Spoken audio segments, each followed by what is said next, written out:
على بعد 45 كيلومتراً من مدينة تعز، وتحديداً في مديرية الشمايتين. يرى الناس طفلاً اسمه عبد الله يحمل شقيقه إلى ذات المكان كل يوم. يستيقظ الصغيران معاً في قريتهما، ومعاً يبدأان يوماً جديد. نحن من دبي الداخل دراحة، واليوم أخرج الصباح أتحمل أخي وأجيبه لهنا للمركز. أخي وعاده صغير ولاد وفي بو إعاقة ومخه ناقد بالأعصاب، ما يقدرش يفتح الداتا، يلا كذا مقدم لهم. في طريق الصغيرين تتوزع 9 قرى يعبرونها على متن السيارات التي تصل إلى السوق، ويعودان معها بعد إكمال محمد لتمارينه الضرورية. عرفنا المركز إنه هنا بالسمسرة، وأنا أخرج من دبي الداخل دراحة إلى هنا عشان نمرن النخيل. علشان يعني يمرنوا عشان بعد نرجع نمشي. اوقف اطرح رجلك، اطرح رجلك، ايوه اطرح رجلك، ايوه. يا سلام يا عبود، يا سلام. أنا أحب أخي وأتمنى إنه يمشي ويكون يعني تعالى من المستقبل. يا رب إنه يكون بخير، وهنا في دكاترة يسألوا عليه. وهي ذات الأمنية التي يحضر أقارب عشرات الأطفال من أجل تحقيقها، غير مهتمين بطول الفترة أو المسافات. أخرج من بيتي الصباح، أتجه إلى مركز الإرادة. يعني بحثت اشتي ابني يمشي، وقالوا لي في منطقة بالشمسراء إنه في هنا يدربوا. وجيت أدرب لي حوالي قد لي سنة وشوي من لما أنا جيت أدرب، وابني قد كان ما يتحركش. يعني بدأ الدكتور عدنان تمارين أول كان كده تمارين باليدة والجسم وتربيط. يعني لما يرى يتحسن من هذه الحاجة يجيب له تمرين آخر علشان يتحسن.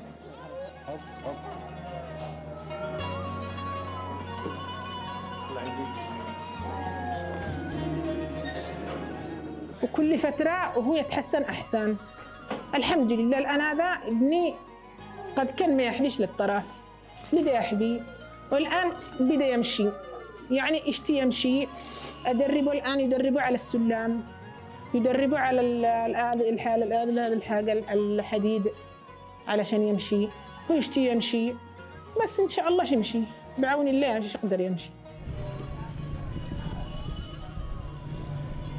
المركز مهم لكل الأطفال. المركز نحن المركز يدعمونه بالإمكانيات، بحاجات، بآلات للأطفال علشان يعرفوا يتدربوا ويمشوا. أيوة.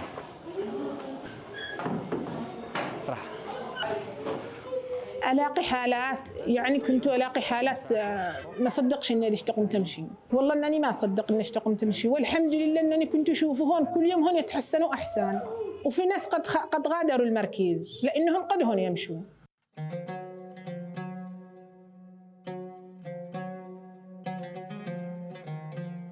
يحتاجوا له آلات تدريب للأطفال علشان يعني غير هذه الحاجات. أنا ما أدريش كيف الحاجات هذا اللي يحتاجوا لهون، بس أدري إنه هون أدري إنه نشاء الأطفال يقوموا يمشوا، نشاء لهون حاجات يتطوروا أكثر وأكثر علشان يمشوا يقدروا يمشوا. يعني ما نش دارمة وصيف، يعني أتمنى من كل قلبي إنهم يدعموا المركز.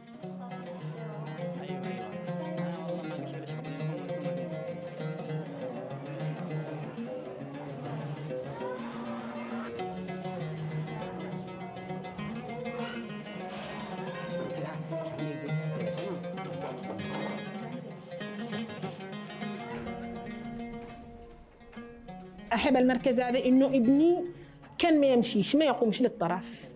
أحبه لأنه ابني بدأ يمشي، يعني يتقبل، كان ما يقدرش يتقبل التدارب حق الدكتور.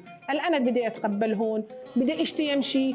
كنت بدي حين لما بناتي يدخلونا أمشي وأنا أبكي عليه، أتأثر على إنه ابني ما يقومش. قد كان يقول لي قد خلق ربي كذا معوق، خلوه كذا معوق، وأنا مش أقدرش. أنا أعمل المستحيل، والله يجزي الدكتور إنه يعمل المستحيل مع الأطفال، يعمل المستحيل مع الأطفال علشان يمشوا. طبعا المركز مفتوح له سنة ونص. أنا اشتغلت في هذا المركز، يعني حبيت هذا المركز عونا وسندا لهؤلاء الأطفال، بالذات الأطفال المعاقين، أن نكون لهم يد العون. بالنسبة للمركز، المركز يعتبر شبه طوعي، يعني مبلغ رمزي بسيط جدا لكي تكاليف إيجار الشقة واحتياجات المركز. لا يوجد هناك داعم يتبنى هذا المركز، عشان كذا أخذنا مبلغ بسيط رمزي لإيجار الشقة وما شابه ذلك.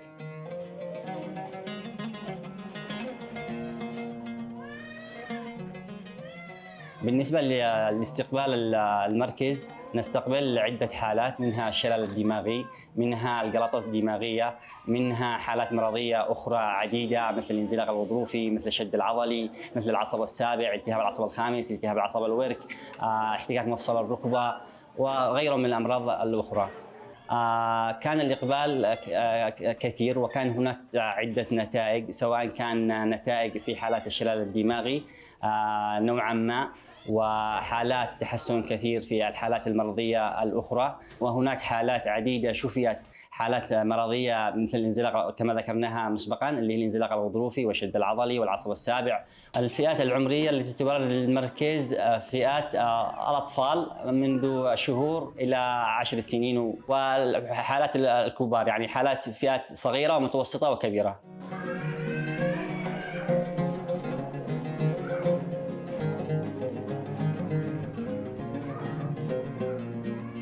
طبعا كان من الحلو فتح المركز، قربت المسافة لبعض الأمراض، لأنه الآن نتخيل المسافة بعيدة للمدينة تعز، فكان فتح المركز شيء إيجابي لأغلبية الأمراض، إنه المسافة قربت، إنه التكاليف خفت، يعني إنهم قادرين الآن يوصلوا إلى هذا المكان بغض النظر عن أول كان البعد والمسافة بدخول إلى المدينة تعز أو للتربة. بالنسبة للإمكانيات، بدينا بإمكانيات بسيطة، هناك أدوات وهناك أجهزة. الأدوات كانت بشكل بسيط، هناك احتياج عديد ومن الأدوات التي نتمنى أنها تكون موجودة، مثل شبكة السبايدر، الشبكة العنكبوتية، وشبكة الأوجل، والسرير والأسطول والدرج والسلم والخشب والسرير الخشبي. أما بالنسبة للأجهزة، نتمنى أن تكون هناك أجهزة أخرى. يوجد معنا 3 أجهزة فقط لا غير، اللي هي جهاز التحفيز والأشعة تحت الحمراء والمساج. هناك أجهزة عديدة غير متوفرة معنا، وأجهزة ما تخص هذا المجال.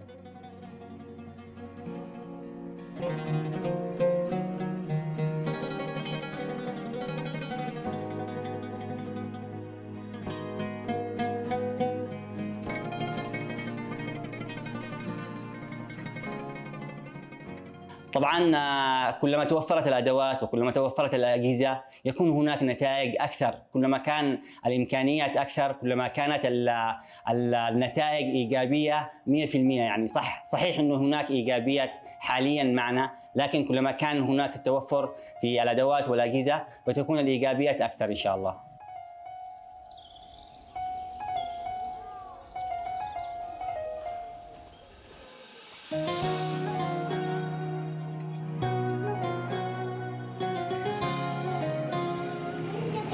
السلام عليكم. وعليكم السلام ورحمة الله وبركاته. معكم راح الكحلي، المنسق لبرنامج حيث الإنسان. معي رسالة من برنامج حيث الإنسان للجميع، أتمنى أن تقرأها لهم.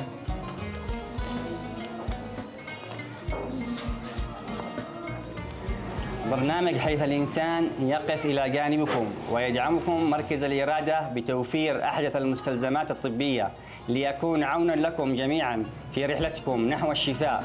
ألف ألف مبروك. ألف ألف مبروك.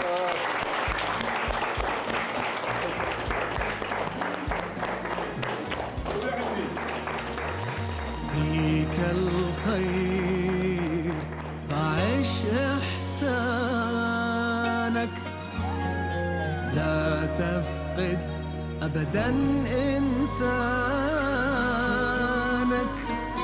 حين ترى من فعلك أثرا فالأسعد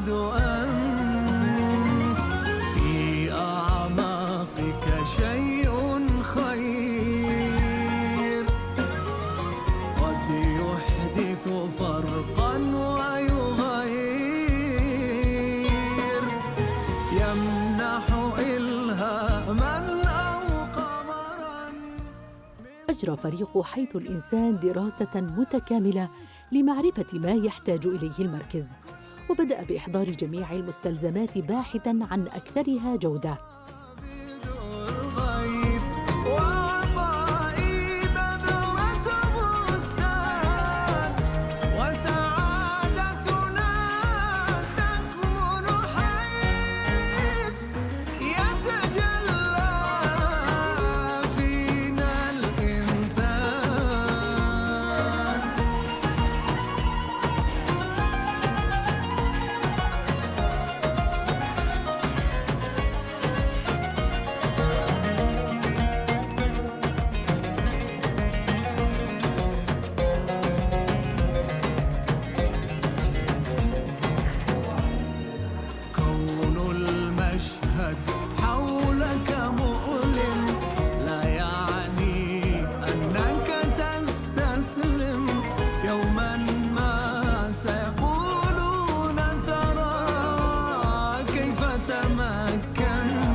وصل إلى المركز العاملون لإعادة ترميمه وتقسيمه إلى مساحات تتناسب مع الأجهزة التي تم شراؤها.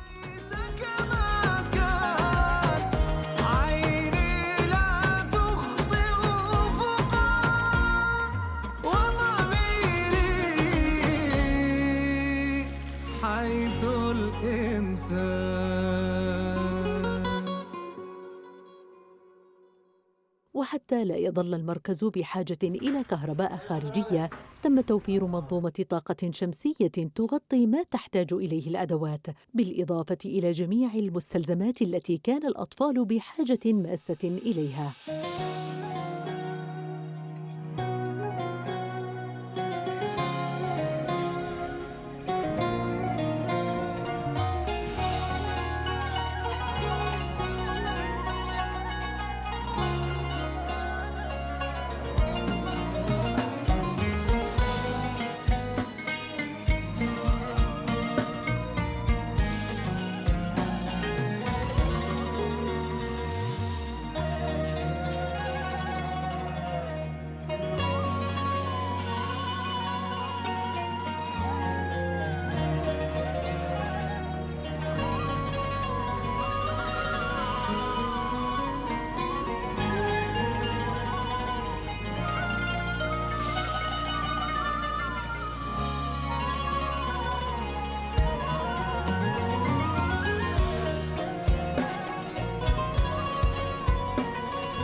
وكان من أهم هذه المعدات جهاز ديجيتال إلتراسونيك 123 موجات صوتية، وجهاز شوكويت موجات تصادمية، وأجهزة إضاءة وتدليك خاصة بالعلاج الطبيعي، ومعدات تساعد على تدريبات السير من جديد، وما تم طلبه من قبل القائمين على المركز كحزمة الشبكة العنكبوتية وجهاز تحفيز. وهنا في إحدى زوايا المركز تم تخصيص مكان للأدوات والألعاب الخشبية التي صنعها المهندس عبد السلام، وقدمها مجاناً بعد أيام فقط من حصوله على مشروع من برنامج حيث الإنسان، وقد بدأت منتجاته تصل إلى هنا وأماكن أخرى.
الخير فعش إحسانك، لا تفقد أبداً إنسانك،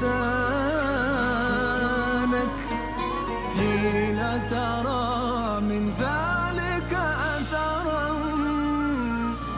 فالأسعد أنت. لن تدور جملة ليس لدينا جهاز لهذه الحالة في أروقة المركز بعد أن تم توفير معظم ما يحتاج إليه الباحثون عن أمل الشفاء وعن رغبتهم في أن يتجاوزوا حالتهم ونظرة الشفقة في عيون الآخرين. الحمد لله الآن أصبح المركز أفضل مما كان عليه مسبقاً، وذلك من خلال توفير الأجهزة والأدوات، وهذه الأجهزة بتعمل نوعاً ما بالأفضلية من خلال تقديم خدمة علاجية أفضل مما كان عليه مسبقاً، مما يعطي نتائج إيجابية أفضل. كان المركز من قبل يحتاج إلى أدوات وأجهزة، أما الآن يعني الفرحة بهون ما تسعنش، نحن أزيد منه هون. الفرحة الصدق يعني ما توتصفش. الأجهزة الآن بتساعد الأمراض على الحركة، وحتى مثلا كانوا من قبل يتدربوا هون ما لهنش رغبة، أما دحين يشو يتدربوا يشو يلعبوا يشو، يعني الفرحة ما تسعهنش. وبنفس الوقت الدكتور كان يتعب بالعمل مثل لأن نقص يدرب هون، أما دحين تساعد على العمل معه. كيف تمكن في دينك ستحقق ما لم تتحقق. قبل ما يندوا الأدوات والحاجات والأجهزة كان ما هوش عن أجهزة وأدوات، وكان صعب على الدكتور إنه يمرنا الجاهل. بعد لما جابوا الأدوات والأجهزة أصبحوا يعني الأمراض تروحوا، وسهل للدكتور هذا العمل.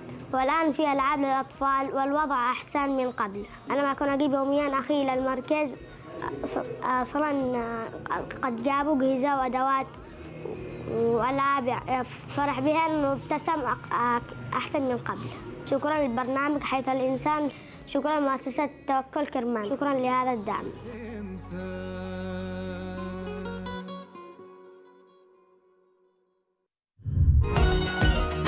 هذا البرنامج برعاية مؤسسة توكل كرمان.